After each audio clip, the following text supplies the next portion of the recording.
Olá a todos e todas, eu sou a professora Sara Borges e eu acompanharei vocês aqui na disciplina de comunicação e expressão oral, certo? Para iniciar, eu vou comentar um pouco como eu pretendo trabalhar, tá? E lembrando que nada disso é fechado hermeticamente, a gente pode conversar, dialogar e criar outras maneiras que vocês achem mais interessantes.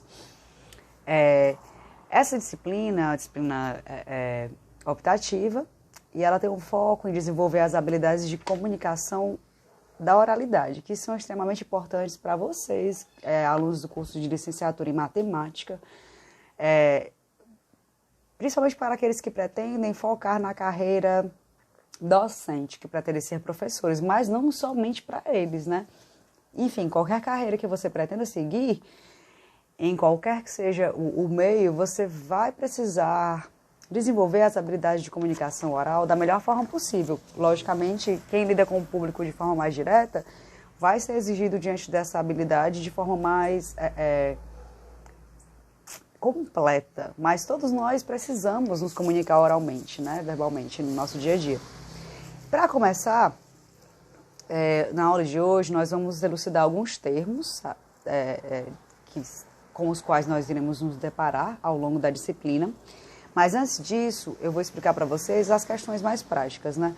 Como é que vocês serão avaliados, além do próprio propósito da disciplina, né? Como eu já falei um pouco. A questão da avaliação vai envolver muito esse desenvolvimento, exercícios dessa prática da oralidade, da expressão falada de vocês. Então, já estejam cientes desde agora que vocês terão que apresentar trabalhos, terão que gravar áudios, gravar vídeos, certo? Logicamente, sempre respeitando a intimidade de vocês, mas eu preciso ter esse feedback dos exercícios vocálicos, exercícios físicos também, tá? Porque essa questão da comunicação vai envolver vários elementos além da própria voz falada, né? É o que nós vamos discutir um pouco hoje, tá? Então, para ficar claro, vocês serão avaliados por trabalhos. Todas as aulas nós faremos exercícios, tá? Para vocês praticarem essa oralidade, para desenvolverem uma capacidade mais complexa, mais consciente de como se comunicar oralmente. Isso vai requerer exercícios, beleza? Além disso, a gente pode focar em exercícios escritos também, que trabalhem com os termos ou com textos que nós vamos analisar ao longo da disciplina, mas o foco será as apresentações orais, tá bom? Não necessariamente sincronicamente, pode ser que vocês tenham que me mandar esses áudios ou esses vídeos que não sejam apresentados para todos da sala. Enfim, a gente vai moldando ao longo do curso, mas eu quero deixar claro que o objetivo é que haja esse feedback, essa participação de vocês, tá? Sei que é novo o ensino remoto, que muita gente está se acostumando e está lidando com a própria timidez, né, de estar lá e colocar sua foto no perfil, ou de ligar uma câmera, ligar o áudio. Mas essa disciplina veio justamente para ajudar a desenvolver essa capacidade, né? E lembrando que vocês, como professores, vão ser exigidos também de proporcionar aos estudantes de vocês essa capacidade, esse momento de se expressarem oralmente, de tirarem dúvidas, de explicar conteúdo, de convencer o ouvinte, enfim. A gente vai ver hoje o que é que para que serve, né? Essa disciplina de comunicação oral, comunicação e expressão oral, certo? Então, inicialmente será assim. Vocês serão avaliados pelos trabalhos. Outra questão importante para a gente elucidar agora é como serão nossos encontros.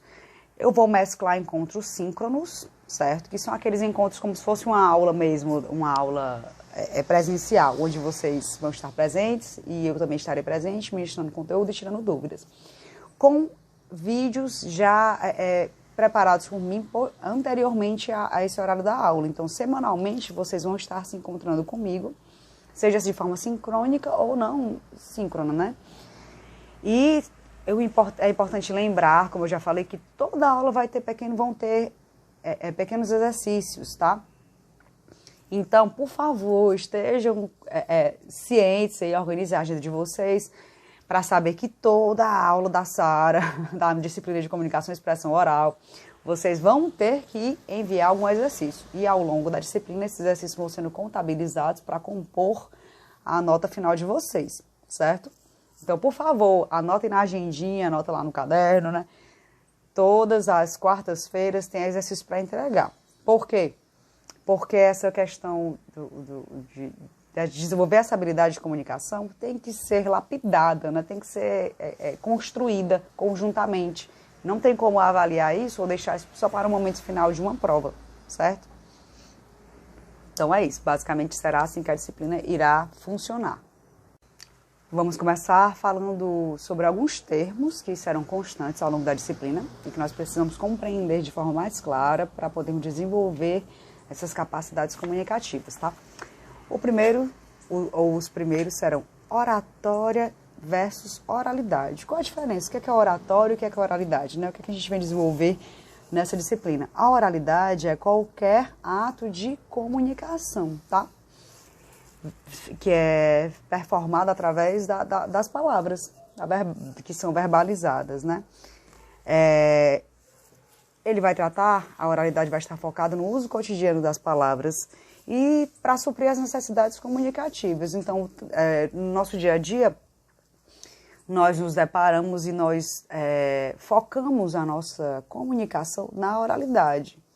Como assim? Qual seria a outra opção? A linguagem oral. Seria a linguagem escrita.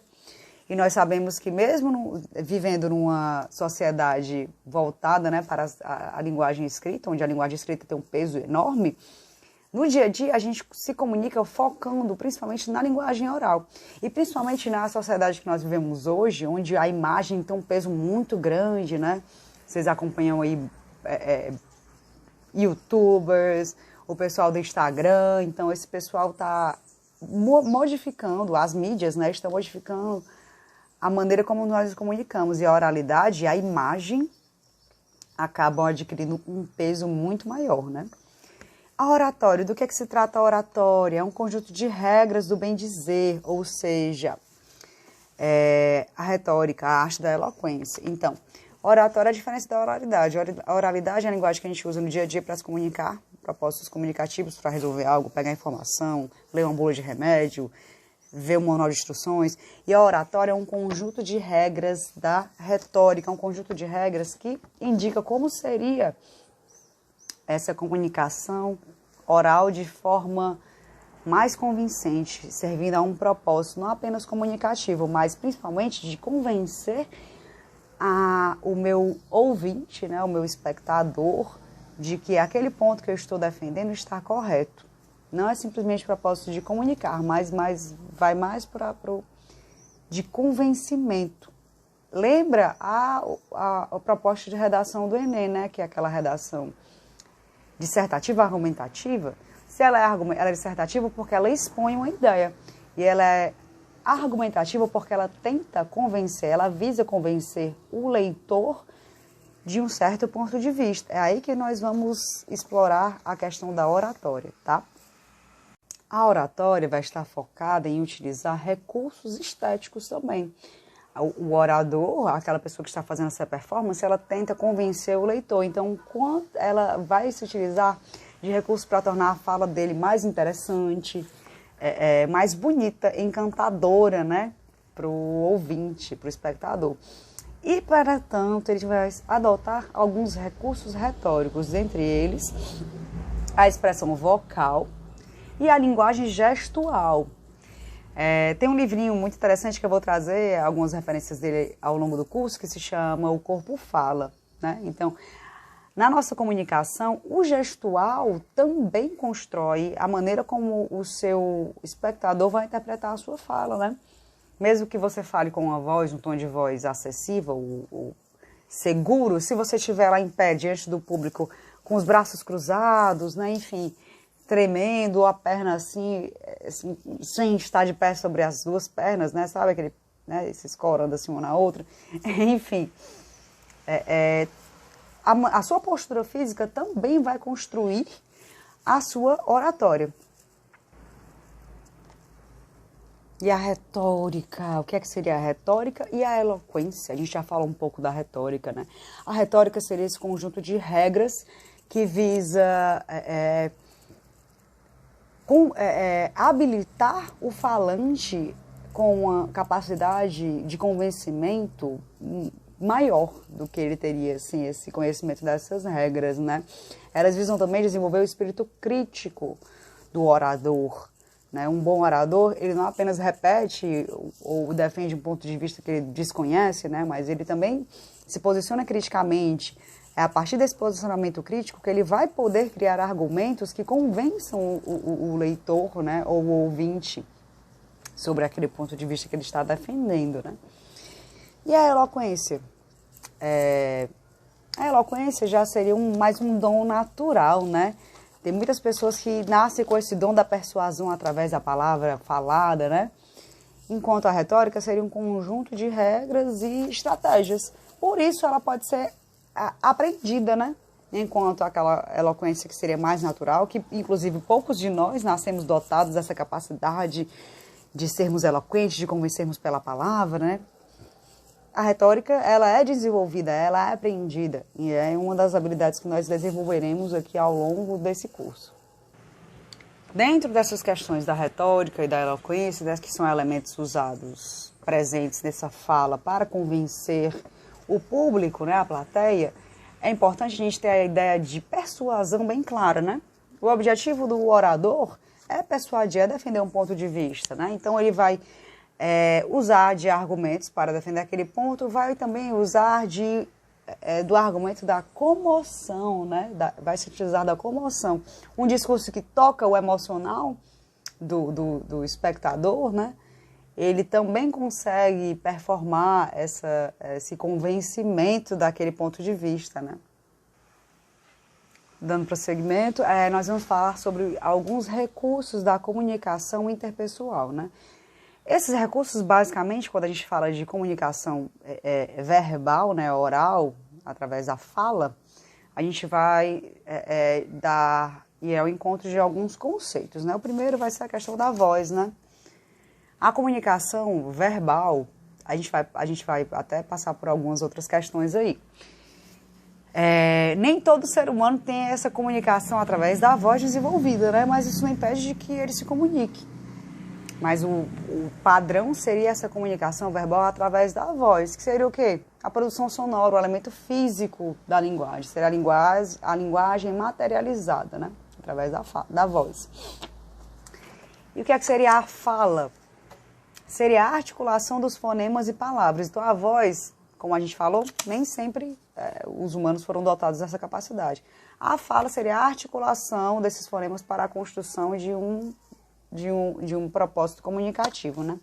E a linguagem seria qualquer meio de comunicação. E aí, quando a gente fala de linguagem, muitas pessoas remetem inicialmente à palavra, né?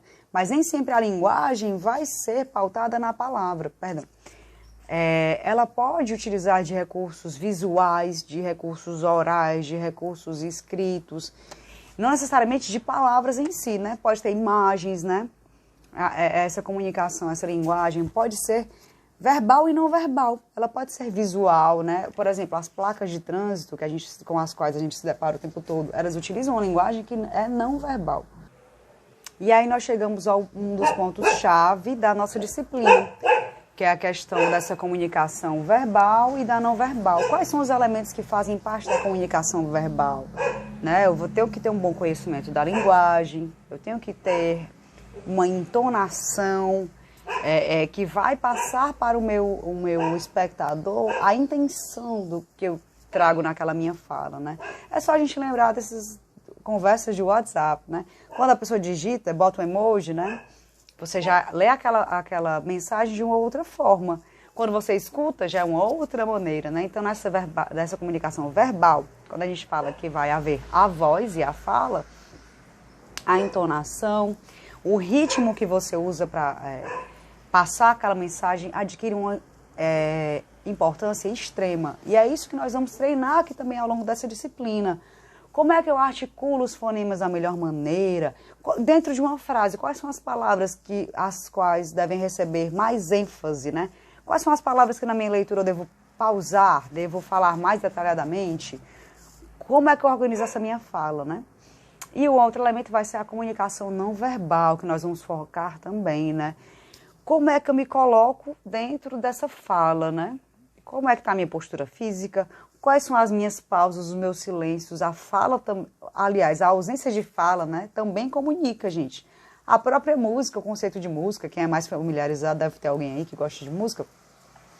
Mas a música, né, as partituras, a música é escrita pelas pausas, né, contando as pausas. Então, o silêncio também é uma forma de comunicar, né? Os gestos, as expressões faciais. Quem estuda Libras aí, ou já estudou, né? Para falar Libras, você tem que saber não apenas a linguagem, né? Mas você tem que também construir expressões faciais condizentes com aquilo que você está dizendo, né? Você não vai dar uma péssima notícia sorrindo, né? Ou então sem nenhuma emoção, vai mostrar indignação. Na Libras a gente percebe muito isso, essa utilização da expressão facial, que o tempo todo é importante para nós, né?